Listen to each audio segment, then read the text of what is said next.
Dusty sunlight sliced through the grimy window of the small cabin, illuminating the desperation on young Ilara's face.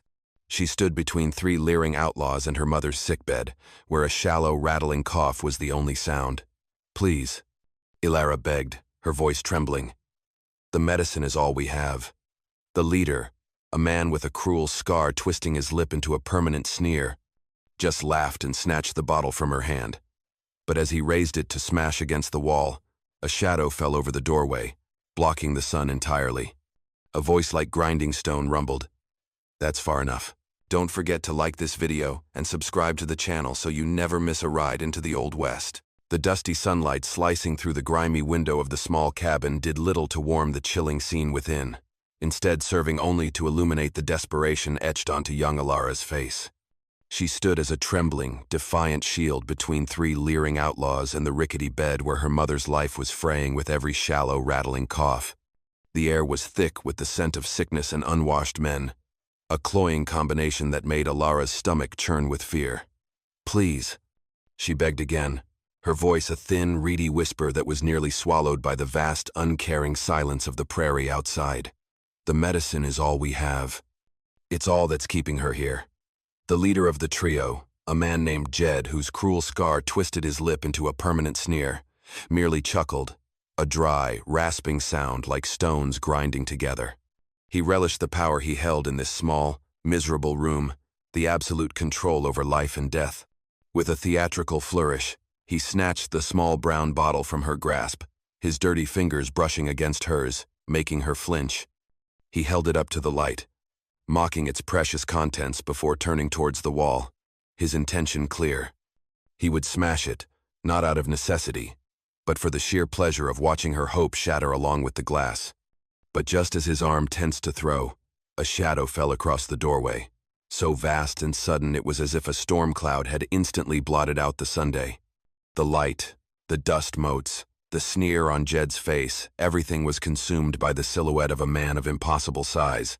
The floorboards groaned in protest as he took a single step inside, his shoulders so broad they seemed to strain the very integrity of the doorframe. He wore no gun belt, and his hands, large and calloused, hung empty at his sides. He didn't need a weapon. His presence alone was a threat, a silent promise of violence held in reserve. His eyes, the color of a winter sky, were calm and cold, and they held an unnerving stillness that was more intimidating than any pistol's gleam. Jed, momentarily stunned, tried to recover his bravado, puffing out his chest. "Well, look what the cat dragged in. This ain't your concern, old man. Turn around and walk away, and you might just keep breathing." The giant rancher, Silas Croft, said nothing. His gaze flickered from Jed to the two nervous henchmen, then to the terrified girl, and finally settled on the frail, shivering form in the bed. He heard the wheezing gasp for air, a sound that seemed to strike a deep, resonant chord within him. When his eyes locked back onto Jed, the cold calm was gone, replaced by something as hard and unyielding as granite. A voice like grinding stone rumbled from his chest, low and final. "That's far enough." Jed's sneer widened into a full-blown, contemptuous laugh that bounced off the cabin's flimsy walls, a sound completely devoid of humor. He saw not a threat, but an obstacle. A simple-minded giant, a dumb ox who had wandered out of his pasture and into business far too dangerous for him. To Jed, the man's silence was not a sign of control, but of a slow wit. He gestured with the stolen medicine bottle toward Silas, then gave a sharp nod to his two men. "Don't just stand there gawking," he snarled, his voice dripping with authority. "Teach this farmer some manners. I don't like how he's looking at me." The first outlaw, a wiry man with a nervous twitch, drew a long, wicked-looking skinning knife and lunged forward, confident in his speed. But Silas, who had been a pillar of stillness, moved with a sudden, shocking fluidity that defied his immense frame. He was not a boulder, but a landslide. He didn't sidestep the attack. He flowed into it, his large hand intercepting the outlaw's wrist mid-thrust. There was no struggle. With an almost casual flick, a precise application of leverage against the joint, Silas twisted. A sharp crack of bone echoed in the small room, followed by a high-pitched yelp of agony. The knife clattered uselessly to the floorboards, and the man staggered back, clutching his ruined wrist, his face a mask of white-hot pain. The second outlaw, seeing his partner so effortlessly broken, hesitated for a fatal second before charging with a roar, hoping to overwhelm the giant with brute force. It was a foolish mistake. Silas didn't even turn his whole body, simply planting his feet and meeting the charge with an outstretched arm. The impact was like a mule kicking a sack of grain. A single, piston-like shove connected with the outlaw's chest, lifting him off his feet and sending him hurtling backward. He crashed against the far wall with a sickening thud that shook the entire cabin, slumping to the floor in a dazed, breathless heap. The sudden, brutal silence that followed was broken only by Martha's weak coughing and the pathetic whimpering from the man with the broken wrist. Jed stood frozen, the sneer gone from his face, replaced by the dawning horror of a man who has fatally misjudged his opponent. The medicine bottle felt slick with sweat in his suddenly trembling hand. Silas turned his head slowly, and his cold, granite eyes settled on Jed. The room seemed to shrink as he took 2 deliberate steps forward, each footfall a thunderous pronouncement of doom. He reached out, not for Jed's throat or his gun, but for the hand clutching the bottle. His fingers, thick as iron bars, wrapped around Jed's knuckles, engulfing them completely. Then, he squeezed. The sound was a sickening medley of cracking and crunching, the sound of small bones surrendering to irresistible pressure. Jed's mouth opened in a silent O of disbelief before a raw, piercing scream was torn from his lungs. His fingers spasmed open, and the bottle dropped. With his other hand, Silas caught it deftly, his gaze never leaving Jed's terrified, tear-filled eyes. He leaned in close, his voice a low, chilling whisper that was for Jed alone. "You brought this filth into their home. If I ever see your shadow in this valley again, I will find you, and I will bury you where the buzzards won't even find the pieces." He released his grip, and Jed crumpled to his knees, cradling his mangled hand. Without another word, the 2 injured outlaws scrambled to their leader, hauling him to his feet and stumbling out of the cabin, their retreat as pathetic and panicked as their attack had been arrogant. The chaotic scramble of the outlaws faded into the vast indifference of the plains, leaving behind a silence in the cabin that was heavier and more profound than before. It was a quiet filled with the aftermath of violence, the scent of sweat and fear, the sight of an overturned stool, and the low-pained whimpers of the man Silas had broken. But as the dust settled, the immense, threatening aura that had surrounded Silas Croft seemed to dissipate like morning mist. The granite hardness in his eyes softened, replaced by a deep, world-weary sorrow as he turned his full attention to the 2 women who remained. The giant who had just dispatched 3 men with brutal efficiency now moved with a surprising gentleness, his heavy boots making only the softest of sounds on the rough-hewn floorboards as he approached the sickbed. Alara flinched, pulling back instinctively, a fresh wave of fear washing over her. He was their savior, but he was still a stranger, and the raw power she had just witnessed was terrifying in its own right. Silas paid her fear no mind, his focus entirely on her mother. He knelt beside the bed, an act that seemed to fold his massive frame into an impossibly small space, and looked at Martha's pale, sweat-sheened face. Her breathing was a faint, fluttering whisper, a fragile thread about to snap. He uncorked the medicine bottle he held, sniffed its contents, and a look of grim resignation passed over his features. It was little more than watered-down laudanum and herbs, a charlatan's remedy meant to comfort, not to cure. He carefully placed the bottle on the small bedside table, his movements deliberate and solemn. He then looked at Alara, and when he spoke, his voice was no longer the grinding stone of retribution, but a low, quiet rumble of somber truth. "This won't save her," he said, his words direct, leaving no room for false hope. "The fever has taken too deep a hold. What she needs, I don't have here." Alara felt her heart plummet, the small spark of hope the outlaw's departure had kindled now extinguished. Tears welled in her eyes. "But what can we do? We have nothing else." Silas held her gaze, his expression unreadable but steady. "I have a ranch. It's a day's ride from here, up in the high country. It's isolated. But my wife, she was often ill.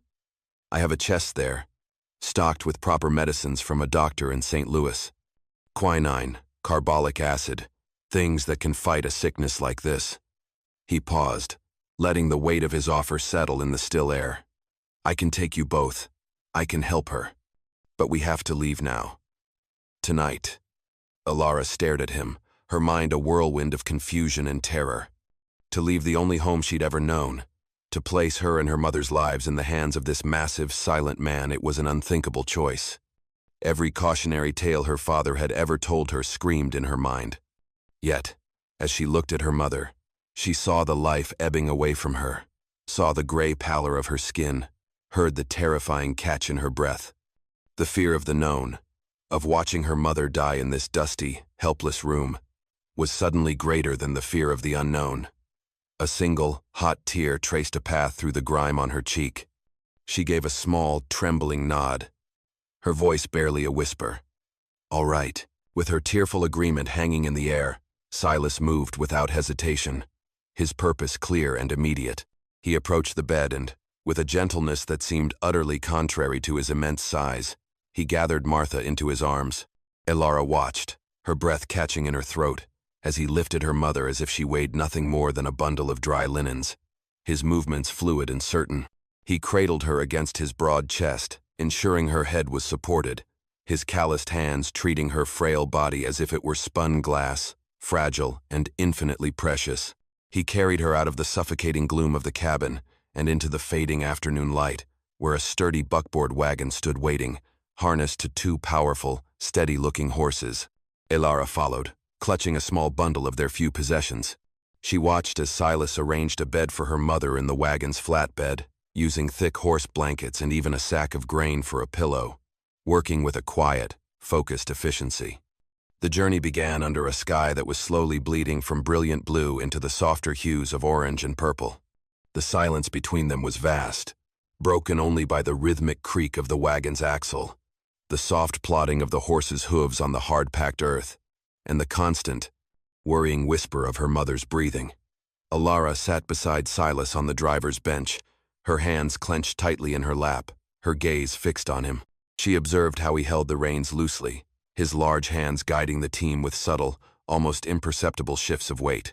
He seemed to read the land ahead, anticipating every dip and rut, steering the wagon on a path that was not the most direct, but the smoothest, his every action calibrated to minimize the jostling of his precious cargo. Periodically, his gaze would shift from the trail to the back of the wagon, a brief, assessing glance to check on Martha. And in those moments, Alara saw not the cold-eyed executioner from the cabin, but a man burdened by a profound and wearying concern. As the plains gave way to rolling, rock-strewn hills and the landscape grew wilder and more desolate, the sheer scale of their isolation pressed in on her. Out here, there was no one to hear a scream, no one to call for help. They were a tiny, vulnerable speck in an endless, rolling sea of dry grass and looming shadows. The horrifying reality of what would have happened had Silas not appeared, crashed down on her with renewed force. She realized then that the violence he had unleashed was not the act of a brute, but of a protector. It was a shield, brought out only when faced with a cruel and immediate threat. The deep well of kindness she was beginning to see was not hidden beneath his intimidating exterior. It was the very core of him, and the intimidating size was simply the fortress he had built around it. The sun finally dipped below the horizon, and as the first stars pricked the deepening velvet of the sky, Alara looked at the massive, silent man beside her, no longer with fear, but with a fragile, burgeoning trust. The journey ended under the cold, watchful eye of a full moon, which silvered the landscape and revealed the stark, lonely beauty of Silas Croft's domain. They crested a final rise, and the ranch spread out below them, a pocket of order carved into the vast wilderness. The fences were sturdy and straight, the corrals were clear of debris, and the main house and barn stood as dark, solid silhouettes against the star-dusted sky. There were no other lights, no barking dogs, no distant sounds of voices, only the whisper of the wind through the high plains grass. It was a place of profound and absolute quiet, the home of a man who was utterly alone. Silas brought the wagon to a gentle halt before the house and once more lifted Martha into his arms, carrying her across the porch and through the front door. The contrast was immediate and breathtaking. Where their cabin was dim, dusty, and filled with the scent of poverty and sickness, this house was impeccably clean and smelled of pine soap and beeswax. Polished wood floors gleamed in the moonlight filtering through the windows, reflecting simple, well-made furniture. It was a sanctuary. He carried Martha down a short hall and into a bedroom, laying her down on a bed with a thick mattress and crisp, clean sheets. A handmade quilt was folded neatly at its foot. Alara stood in the doorway, overwhelmed, feeling the grime of her own life as an intrusion in this pristine space. Silas wasted no time. He lit a single oil lamp, casting a warm, steady glow over the room, then moved to a large, dark wood chest in the corner. He opened it, and Alara caught the sharp, alien scents of carbolic acid and dried herbs, the smell of real medicine. He worked with a practiced, methodical grace, never hurrying, never hesitating. He poured cool water from a pitcher into a basin and gently bathed her mother's feverish brow with a soft cloth. He measured a dark liquid from one bottle and a fine powder from another, mixing them with a little water in a cup. He then sat on the edge of the bed, lifted Martha's head with one large, steady hand, and patiently coaxed her to drink, whispering soft, encouraging words that Alara couldn't quite hear. She watched, her exhaustion forgotten, utterly amazed at his competence. This was not the clumsy care of a desperate rancher. It was the skilled, confident work of a healer. The ranch was a safe haven, a fortress against the wilderness and the cruelty of men like Jed. But the silence of the large house began to feel less like peace and more like an absence. It was the quiet of a place that had forgotten the sound of laughter. When Silas finished his work and looked up, the lamplight caught the deep, unshakable sadness in his eyes, a sorrow that hinted at a tragedy far greater than the one he had just averted. With her mother resting under Silas's watchful eye, a restless energy filled Alara, making sleep impossible. The profound quiet of the house, which had at first been a comfort, now felt heavy and vast, each tick of a mantel clock echoing in the stillness. Unable to sit idle, she began to wander through the moonlit rooms, her bare feet silent on the polished wood floors. She drifted through a sitting room, a kitchen, each space meticulously clean yet devoid of personal touches, speaking volumes of a life lived in solitary routine. Near the back of the house, she found a door that was different from the others. It was closed, and a thin line of dust lay undisturbed at its base, suggesting it had not been opened in a very long time. Curiosity, stronger than her sense of propriety, compelled her to push it open. The door swung inward on a protesting hinge, releasing the scent of stale, trapped air. This room was the heart of the house's sorrow. Unlike the rest of the home, here dust lay thick on every surface, a fine gray shroud preserving a moment in time. Furniture, a small bed, a rocking chair, a toy chest was draped in white sheets, their forms like sleeping ghosts in the pale moonlight slanting through a single dirty window. On a small bedside table, untouched by a sheet, sat a single object, a small, beautifully carved wooden horse. It was a masterpiece of a father's love, its mane and tail etched with intricate detail, its wooden body worn smooth in places by the grip of a small hand. Drawn to it, Alara stepped into the room and picked it up. The wood felt warm, imbued with a phantom energy, a lingering echo of childish joy. A floorboard creaked in the hallway behind her, and she spun around, her heart leaping into her throat. Silas stood in the doorway, his massive frame seeming to shrink in the confines of this small, sad space. He wasn't angry. For the first time, his stoic facade cracked, and a chasm of grief opened in his eyes. He looked at the horse, in her hands, and his voice, when he spoke, was a raw, fractured whisper. "It was my daughter's," he said, the words costing him a visible effort. "Her name was Lily. She was taken by the same lung fever that has your mother. It happened years ago." He looked past Alara at the ghost-draped bed. "I was helpless. I bought every tonic, every worthless patent medicine from every traveling salesman. I prayed, and I watched her fade away." He finally met Alara's gaze, and she saw the full, terrible weight of his past. "After I buried her, I learned. I rode to the city. I found a real doctor. I bought books.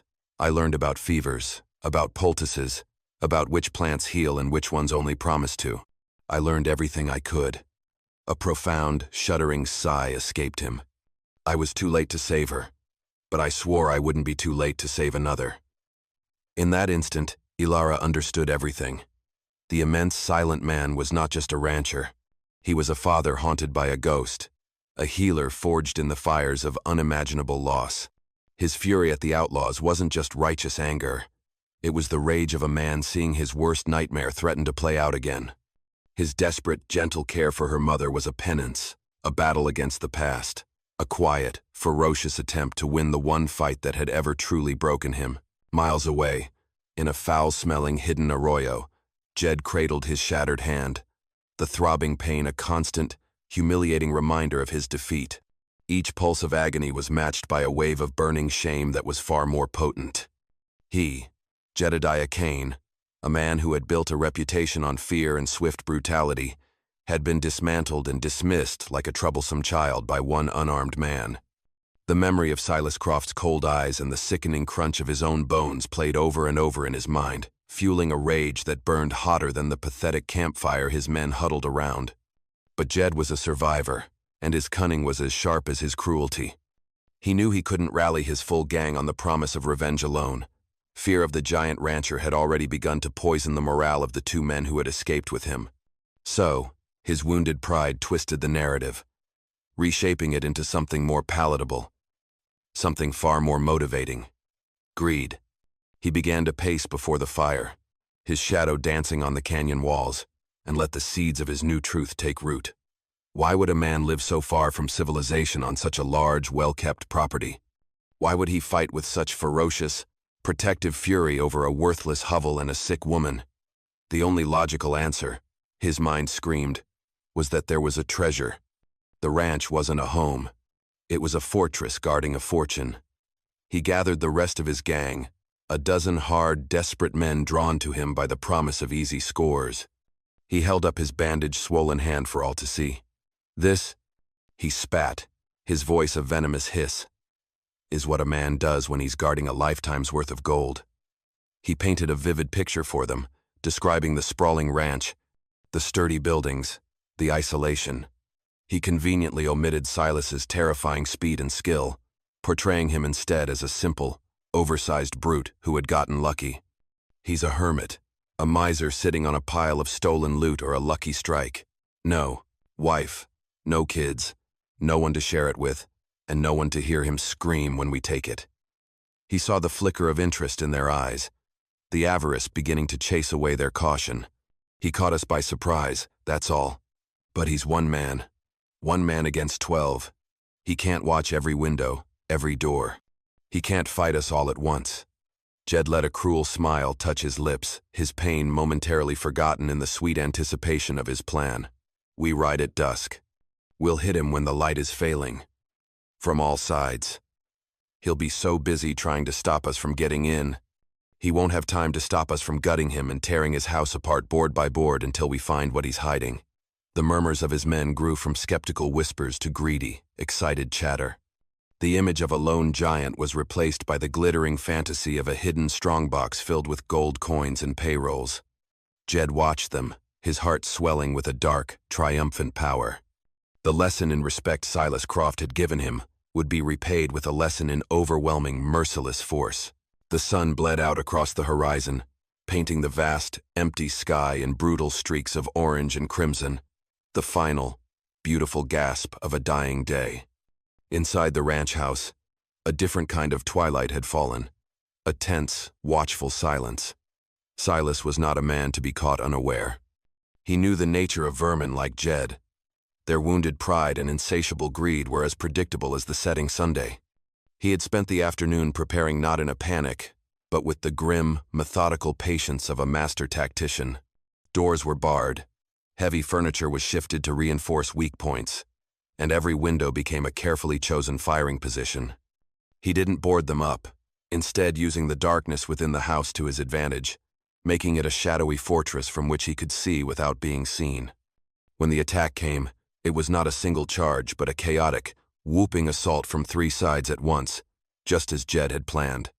The outlaws, drunk on promises of gold, surged forward through the gloaming, their figures indistinct shapes against the dying light. The first rifle shot that shattered the evening quiet didn't come from the outlaws, but from the house. A flash of orange erupted from a downstairs window, and the lead rider on the eastern flank cried out, his horse rearing as he tumbled from the saddle, clutching a shattered shoulder. The coordinated attack instantly dissolved into a panicked scramble for cover. Silas worked with a deadly economy of motion, a heavy buffalo rifle seeming like an extension of his arms. He was no longer just a rancher. He was the bedrock of this home, an immovable object against a tide of violence. A second shot, this one from an upstairs window, discouraged a group trying to use the corral for cover, the heavy slug splintering a fence post inches from a man's head and sending them diving for the dirt. He was a ghost in his own home, firing from one position before silently moving to another, creating the illusion of multiple defenders. Alara, her heart hammering a frantic rhythm against her ribs, refused to cower. The girl who had trembled before 3 thugs was gone, replaced by someone forged in the quiet understanding of Silas's grief. She found a new courage, not in the absence of fear, but in the fierce, protective will to defend this unexpected sanctuary. While Silas moved between windows, she knelt by the large medicine chest, now repurposed as an ammunition box. Her hands, though trembling, worked quickly, her small, nimble fingers pushing fresh cartridges into a spare rifle. She became his eyes, her small frame allowing her to peek from angles he could not. 2 of them, she whispered, her voice tight but clear. They're trying to get to the barn, Silas. He acknowledged her with a slight nod, moving to a window that overlooked the barn, and a moment later, another flash of gunfire sent the would-be arsonists scurrying back into the shadows. She was no longer a frightened girl begging for her mother's life. She was a soldier in a desperate siege, a vital part of the ranch's defense, her whispered warnings and the steady supply of reloaded weapons proving as crucial as Silas's own deadly aim in the fight for their lives. The long night of siege finally broke, not with a bullet, but with a flicker of orange against the barn's weathered planks.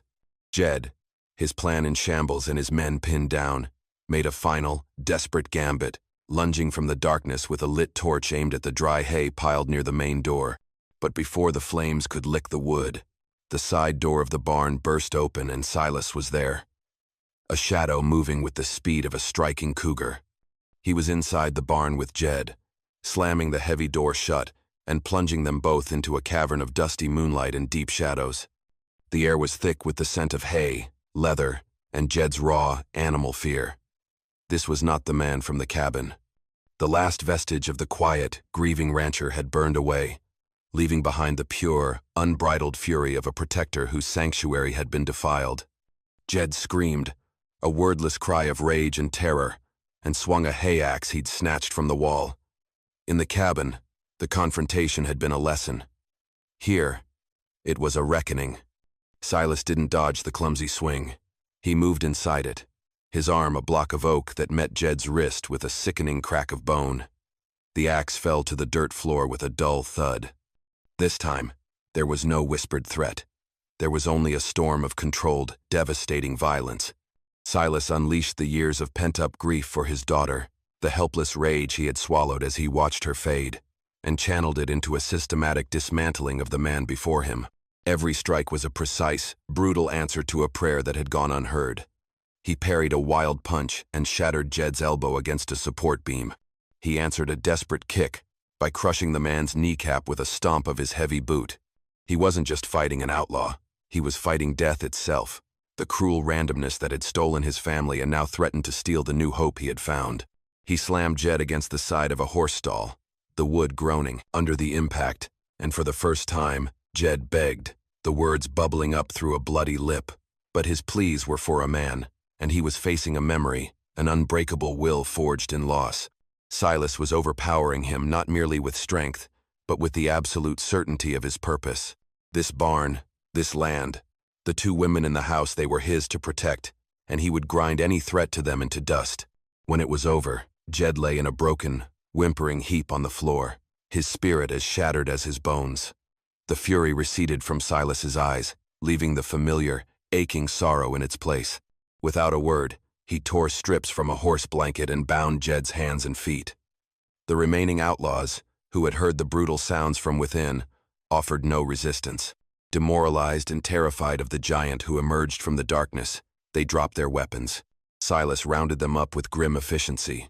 leaving them all tied in a miserable line in the dirt, a gallery of broken men waiting for the arrival of the law. The dawn arrived not with a bang, but with a quiet, pearlescent light that washed the grime and gunpowder smoke from the landscape, promising a clean slate. With the new day came the law, a weary-looking sheriff and his 2 deputies, who found their work mostly done for them. They looked with a mixture of awe and disbelief at the line of broken, trussed-up outlaws, then at the silent, colossal man who stood on the porch, his face impassive, but for the deep exhaustion etched around his eyes.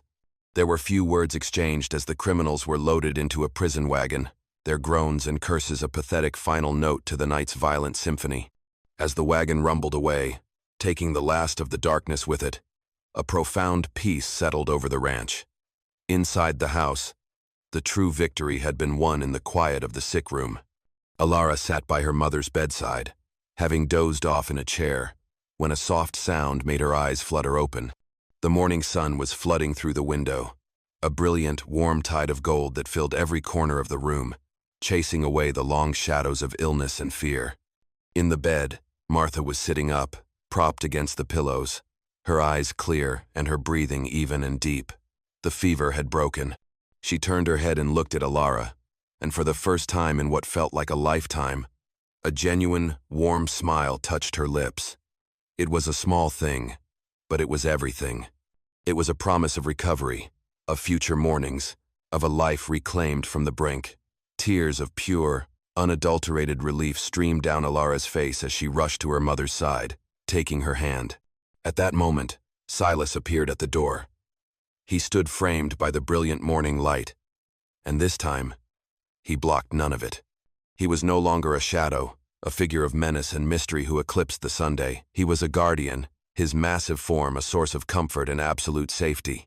He watched the scene for a long moment, a complex emotion playing on his rugged features, a mixture of profound relief and the ghost of his old familiar sorrow. He had won the battle he'd lost so many years ago. He cleared his throat, his voice a low, gentle rumble that held no trace of the previous night's fury. "The fever is gone," he stated, a simple fact that felt like a miracle. "But she'll need time to regain her strength. You both will." He paused, his gaze taking in the small room, the entire quiet house around them. "There's room here, plenty of it. This is a good place to heal." He looked directly at Alara, his offer laid bare not as an act of charity, but as a heartfelt plea from a lonely man. "You should stay." In that simple invitation, a new family was forged from the ashes of violence and grief.